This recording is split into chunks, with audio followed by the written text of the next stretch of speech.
In this video, I will explain basic GPIO programming with some examples. Basically, there are two GPIO operations, sending digital data to the GPIO port and receiving digital data.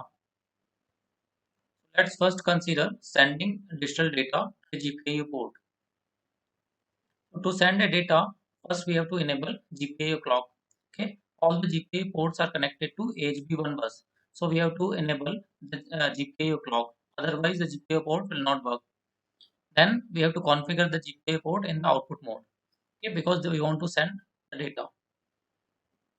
After the mode configuration, we have to select output type. Okay, so there are two different output types, open drain output and push pull output. So we have to select either open drain or push pull. Then we have to add pull up or pull down as per the requirement.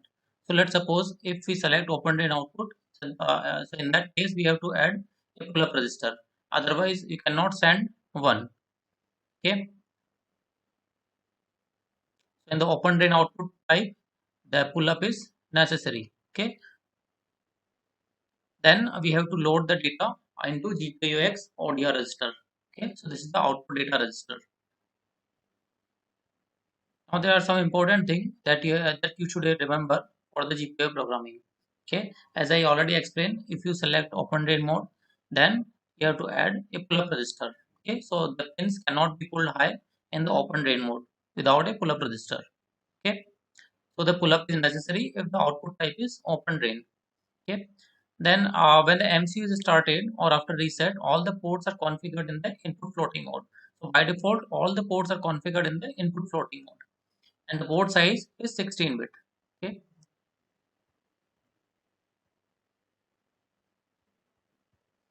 okay, so let's suppose we want to send this data to port A. Okay, so we have to write a code to send this data to port A. Okay, so I have created different functions to perform this operation. Okay, so functions such as port A config function, send data function, clock enable function, clock config function, and this is the main function. Okay, okay, so let's see the definition of different functions. So first function is port A config function. Okay, so this function is used to configure port A in the output mode. Okay, or the mode that required. Okay, okay, so this is the format of GPIO mode register. Now, if you see the combination, 00 for input mode, 01, this is for general purpose output mode. Okay, we want to configure the port in the general purpose output mode. Okay, so we have to write 01 in the respective bit position. Okay, 01, 01, 01, and so on, because we want to configure all the port pins in the output mode. Okay, now if you see the hexadecimal equivalent to the 0101 is 5. Okay, so this is equivalent to 5 in the hexadecimal. Is equivalent to 5. Okay, so we have to load. Okay, so we have to load this number 0x5555 into GPIA UP data register.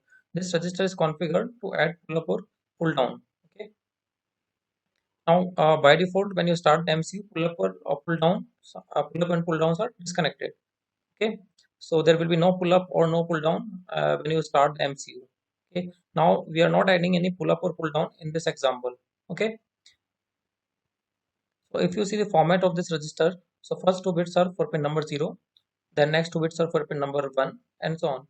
Okay, and there are four different combinations. If you write 00, then the pull up or no pull up, then or no pull down, 01 for pull up, 10 for pull down, and 11 reserved. Okay, so now in this example, we are not adding a pull up or pull down, so we have to write 00 in the respective bit positions. Okay,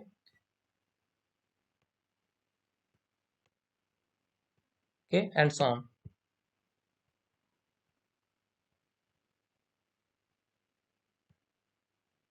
Okay, and the 00 is by default configuration. So by default, there will be no pull up or no pull down.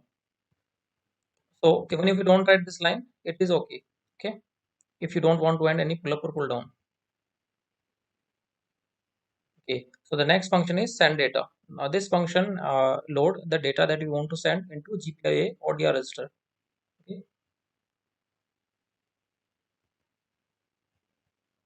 Okay, so the next function is clock config function. This function is used to configure this main clock and the AHB clock, AHB or APB clock.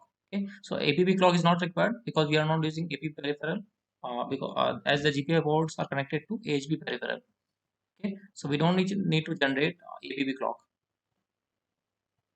And for sys clock, we are using HSI as a clock source. So we don't need to write clock code for the clock selection because this HSI is by default clock. And the value of HSI is fixed to 16 megahertz. If you want to use HSC or PLL clock, then you have to write code for the clock switching. Okay. Okay, so now we want to derive AHB clock from the sys clock, and the value of AHB clock is 8 megahertz. Okay, so this is our requirement. Okay, so the AHB clock is equal to sys clock divided by prescaler value. Okay, so in this case the prescaler value is 2. Okay, so this prescaler value is stored in the RCC CFGR register.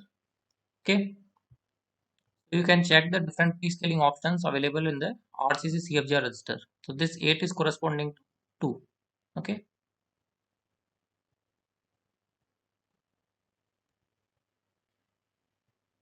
Okay, so now this is the main function. Okay, so first I call clock config function, then clock enable function, then port a config function, then send data function. Okay,